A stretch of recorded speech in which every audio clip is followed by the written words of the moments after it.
Dua pemain absen lawan Cina, skuad inti Garuda dan pelapis sama baiknya Patrick Kluivert pun tenang.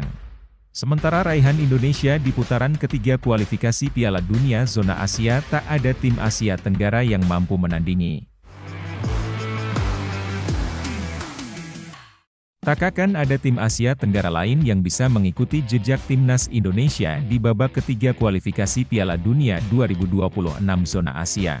Sebelum timnas Indonesia, ada Thailand dan Vietnam yang lebih dulu mencapai babak ketiga kualifikasi Piala Dunia zona Asia.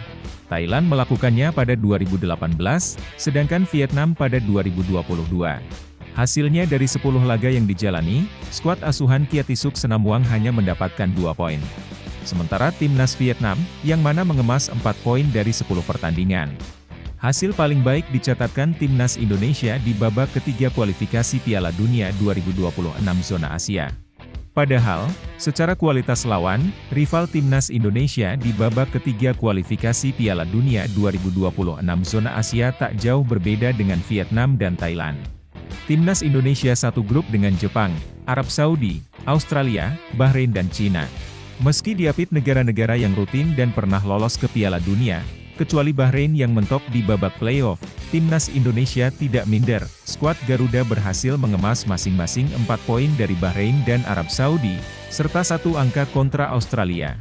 Timnas Indonesia masih berpeluang mencuri angka dari Cina dan Jepang, 2 lawan pamungkas skuad Garuda di grup C kualifikasi Piala Dunia 2026 zona Asia. Di lain sisi, 2 pemain pilar skuad Garuda harus absen pada kesempatan menghadapi Cina. Ya, kiper Martin Paes dan gelandang serang Marcelino Ferdinand hanya akan menjadi penonton di pertandingan nanti. Keduanya terpaksa absen di Indonesia versus Cina karena mendapat kartu kuning saat melawan Bahrain kemarin. Kartu kuning tersebut adalah kartu kuning kedua bagi Martin Paes dan Marcelino di babak ketiga kualifikasi Piala Dunia 2026.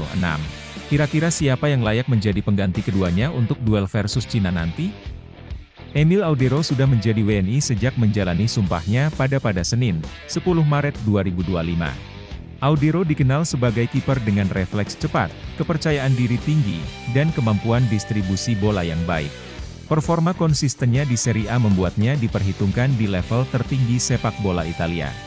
Kemampuan lain dari Emil Audero adalah dapat membaca permainan dengan baik. Ia juga dikenal memiliki fisik yang bagus dan determinasi tinggi. Emil Audero sudah pernah berhadapan dengan striker-striker hebat dunia yang pernah merumput di Liga Italia.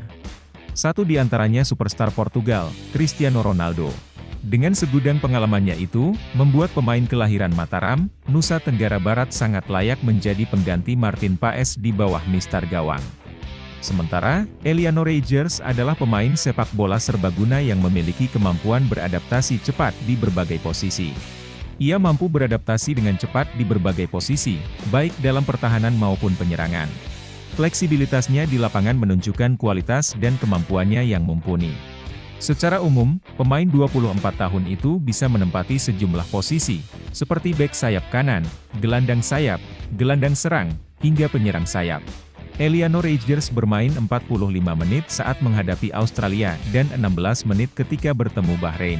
Saat laga di Australia, ia masuk menggantikan posisi Rafael Struijk. Eliano benar-benar membuat permainan menyerang Indonesia lebih hidup. Dengan segala potensi yang dimilikinya, Eliano Reijers layak ditunjuk sebagai pengganti Marcelino untuk pertandingan versus Cina.